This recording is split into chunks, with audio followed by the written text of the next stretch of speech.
March, present day, and the wind comes down the open plains of Sheridan County, North Dakota, at 40 miles an hour, dragging the snow flat off every field it crosses. Every field but one. Along the middle of 80 acres of good wheat ground stands a long, dark line of pine and cedar, and on the sheltered side of that line, the snow lies even and deep, an unbroken white blanket a foot thick, while the open ground beyond it blows down to frozen dirt. A man in his 50s stands with his back to the camera in a canvas coat, an old ledger open in his gloved hand, watching the wind do exactly what he told them it would do. He says nothing. He has said nothing for 6 years. For 6 years, the whole county called it the dumbest thing a farmer ever did. Good wheatland, the kind you plow fence to fence for every last bushel, and he took rows of it out of production on purpose, to grow trees. Dale Hovland, who rents the quarter beside him, laughed at that fence line every spring. The bank had started circling after 2 thin years, and still the man planted pine where wheat should have been, and would not explain why. But to understand what he was really building out there, you have to go back to 1979, to a father, a ledger of snow depths, and a promise made in a cold barn. If you have ever been told your idea was worthless by people who never opened your notebook, this story is for you. Subscribe and tell us where you are watching from. 1979, a February morning in the Sheridan County barn, and Ellis Vange was 12 years old, holding a lantern while his father knelt over a dead calf. The wind had scoured the west field bare overnight and thrown a 6-foot drift across the calving pen, and 3 head had gone down in it before dawn. Marlin Vange did not curse. He carried the frozen calf out by the legs, set it in the sled, and came back in with snow crusted white on his beard. Then he pulled a black ledger from the shelf above the workbench and wrote the date, the depth, the loss in a small square hand. 40 years of that ledger sat on that shelf. Snow depths, killing drifts, calves lost in the open. Every hard winter since Marlin bought the place after the war. Ellis had watched his father write in it 100 times, without understanding why a man would keep score against the wind. "The wind takes the same road every year," Marlin said, not looking up. "Your grandfather learned it. I learned it. You will too." That night, the boy read the pages back by lantern light. The same fields blew bare and the same corners. The same lee sides buried the same stock. The wind had a map, and his father had spent 40 winters drawing it. Marlin died in 2009, in November, before the first snow. He left the 80 acres, the cattle, and the ledger. And he left one line, spoken in that cold barn, that Ellis would not understand for 30 years. April 2013. And Ellis Vange drove a tree spade down the middle of his best 80 acres while the ground was still cold enough to sting his hands. 4 years after his father went into the ground, 2 thin wheat years behind him, and here he was setting seedlings where the drill should have run. Rows of little pine and cedar, no taller than a coffee can, marching straight across cropland that had grown hard red spring wheat since Marlin bought the place. Dale Hovland pulled his truck up on the section line and let it idle.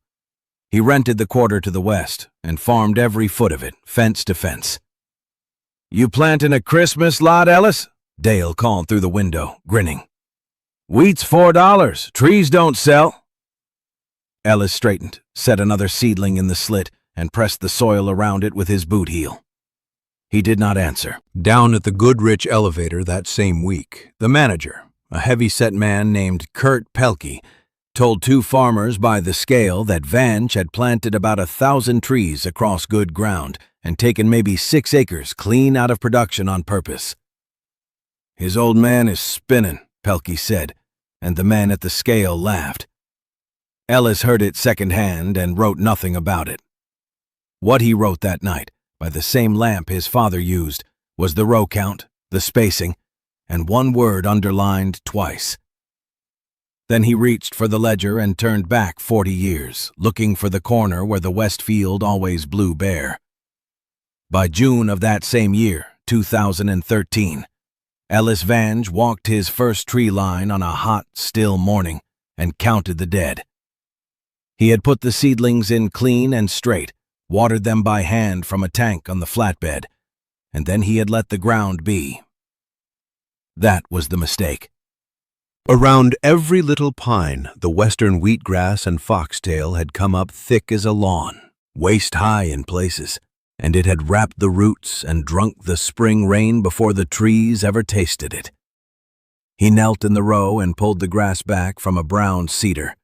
The needles crumbled between his fingers, dry as old straw. The stem snapped clean. He moved to the next, and the next. Out of 100 set in that first belt, 90 were gone, choked, root and crown, by the very sod he had grown wheat on for 30 years. Ellis did not throw anything. He sat back on his heels in the hot grass and let the size of it settle. The trees had not died of cold or drought. They had died of neglect, of him thinking that ground this good would carry them the way it carried wheat. That night he wrote it plain in the ledger under the row count. 90 of 100. Cause? Grass competition. Then he added a line his father would have understood, that a seedling has no drill and no cultivator to fight for it, and that a young tree on the open plains dies of thirst, 2 feet from water it cannot reach. He ordered fabric mulch the next week. Enough, the catalog said, for 400 trees. February 2015. And Ellis Vange stood in his own lane at first light with a scoop shovel he could not use. A drift ran the length of the tractor path, waist-deep, hard-packed, and blue in the cold, exactly where he needed to drive. The second belt he had set the summer before, spaced clean and mulched right this time, had done its work. It had caught the blowing snow and dropped it. It had just dropped it in the wrong place. He walked the row and read the ground the way his father read the ledger. The trees were too close to the lane and too far from the field they were meant to feed. Slowed wind lets go of its snow within 10 to 15 times the height of the trees, and his young belt was short, so the whole load had landed near, on the packed track instead of the open acres. He had aimed the drift like a man aiming a hose and missed the garden by 10 feet. That afternoon, Ellis drove to the Goodrich Library and asked Nora Feist, the librarian, for anything old on farm shelter belts. She came back from the back room with a cardboard box, brittle government bulletins from the Prairie States forestry work of the 1930s, spacing tables and diagrams drawn for the Dust Bowl plains. "My grandfather planted off these," Nora said, setting the box on the counter. "Nobody has asked for them in years." Ellis carried the box home and read past midnight. Every mistake he had made was already answered in those yellow pages. So why had a whole county forgotten what its own grandfathers knew? January 2017. And the first belt Ellis Vange had set was tall enough now to matter, chest high on the small pines. A man's reach on the cedars run together into a green wall 4 years thick. A storm had come through in the night and quit by dawn. Ellis walked out into the still cold with the ledger under his arm and a yardstick in his glove. Behind the trees, across the whole 80, the snow lay flat and even, an unbroken sheet from the tree line clear to the far fence. He pushed the yardstick down in 3 places and read it. 11 inches. 12. 11 again.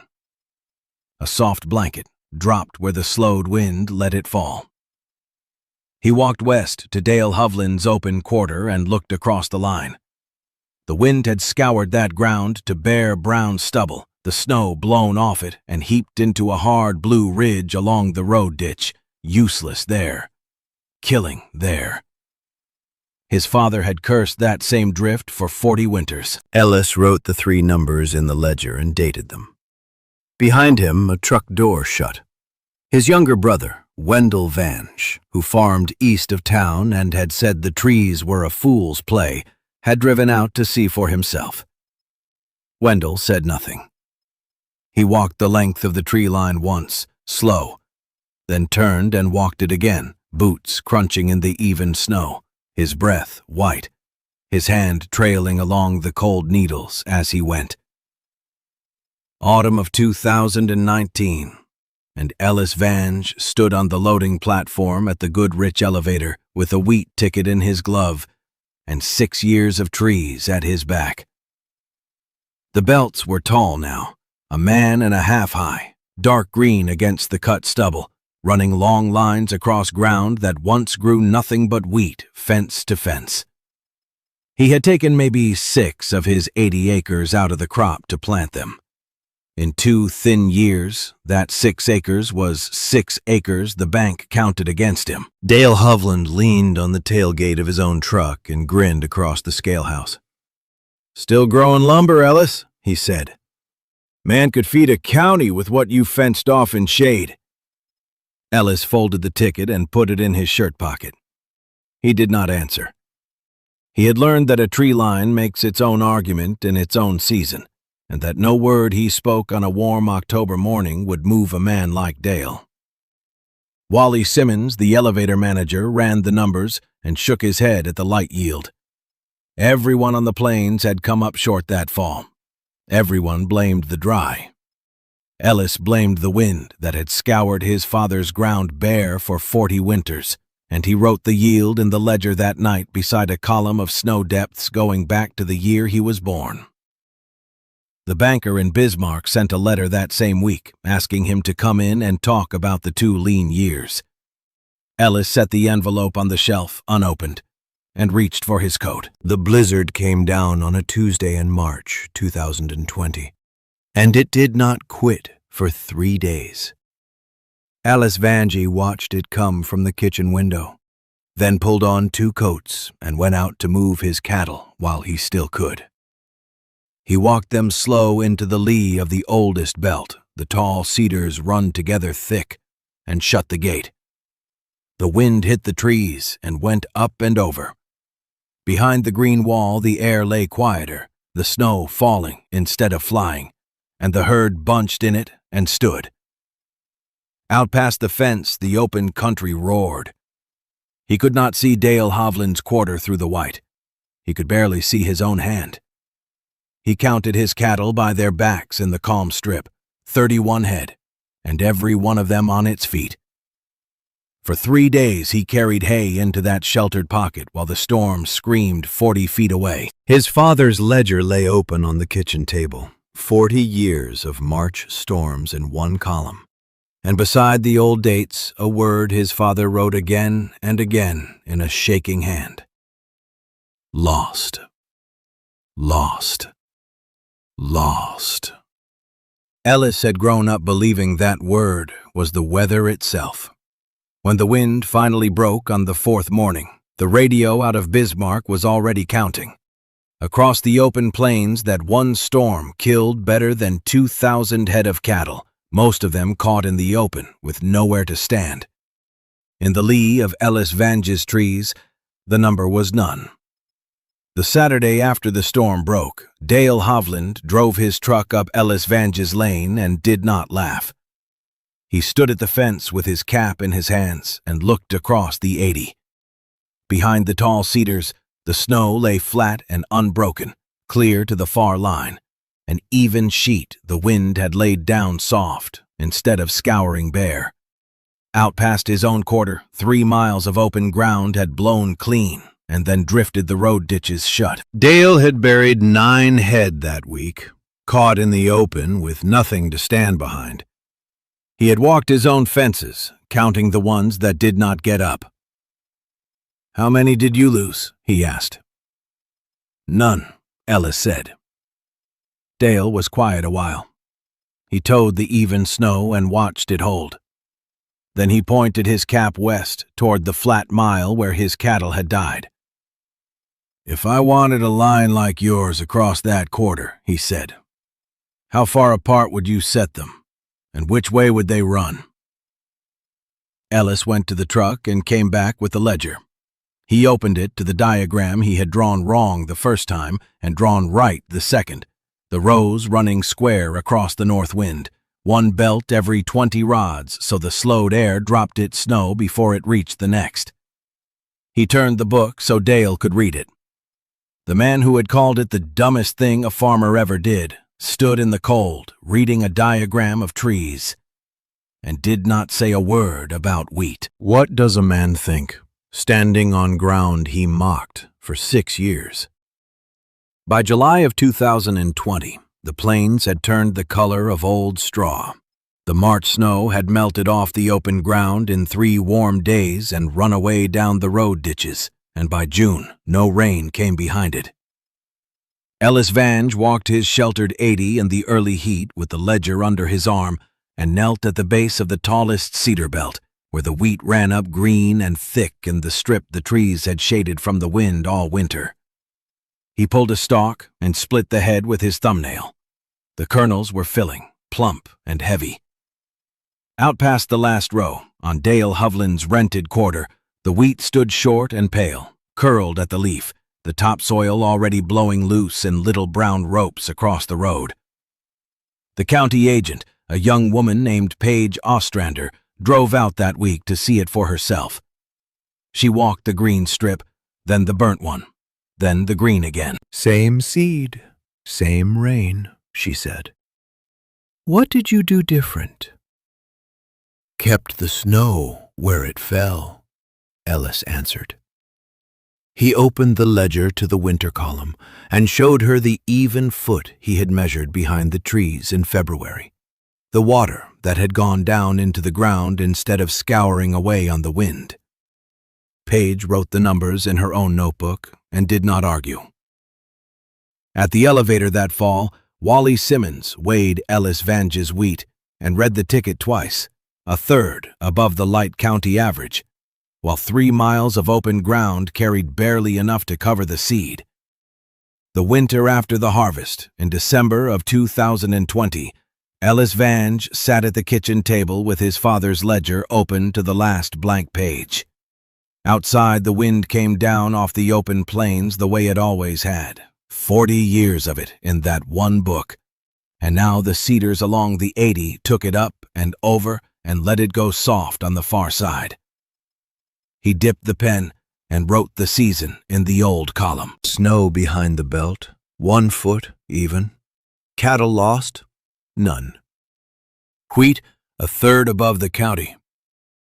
He turned back to the front of the book, to the winter he was 12, and read again the line his father had spoken in the cold barn, and set down in a shaking hand. "You do not farm the wind," the old man had written. "You farm what it leaves behind." For 30 years, Ellis had thought it was a beaten man talking. He understood it now. The wind was never the enemy his father cursed in that column. The bare ground was.